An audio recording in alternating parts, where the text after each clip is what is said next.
வருகிறான். 6ஆம் இடத்திற்கு பாவகிரகங்கள் வருவது நல்லதுதான். அதனால உங்களுடைய எதிரிகளினுடைய பலம் குறையும், கடன் தொல்லைகள் குறையும், நோய் நொடிகள் எல்லாம் குறையும். ஆனால் அவன் ராசிக்கு 3ஆம் இடத்துக்குரியவனாகவும் 10ஆம் இடத்துக்குரியவனாகவும் இருப்பதால் புதிய தொழில்கள் எதையுமே தொடங்க வேண்டியதில்லை. உங்களுடைய முயற்சிகளுக்கு தற்காலிக பின்னடைவு ஏற்படும். தந்தையாரனுடைய உடல்நிலையில் கவனமாக இருக்க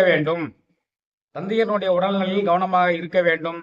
நீங்கள் ஏதேனும் ஒன்றை நினைத்து கொண்டு சிந்தித்துக் கொண்டு உங்கள் தூக்கத்தை நீங்களே கெடுத்துக் கொள்ளக்கூடாது. ஏனென்றால் 12ஆம் இடத்தை பார்க்கிறான். உங்களுடைய ராசியை பார்ப்பதால் நீங்கள் ஏதேனும் ஒன்று சிந்தித்துக் கொண்டு உங்களுக்கு தலைவலியை நீங்களே உண்டாக்கி கொள்ளக்கூடாது. நீங்கள் இறை வழிபாட்டில் ஈடுபட்டு கொண்டு அமைதியாகவும் ஆனந்தமாகவும் காலத்தை கழிக்க வேண்டும். சதயராசிக்காரர்கள் கும்பராசிக்காரர்கள் செய்ய வேண்டியது ஒன்றே ஒன்றுதான். புதிதாக எந்த முயற்சியும் செய்யக்கூடாது தொழில் சம்பந்தமாக. மற்றபடி இந்த செவ்வாய் பயிற்சியினால் அவர்களுக்கு ஒன்றும் கவலைப்பட வேண்டிய அவசியம்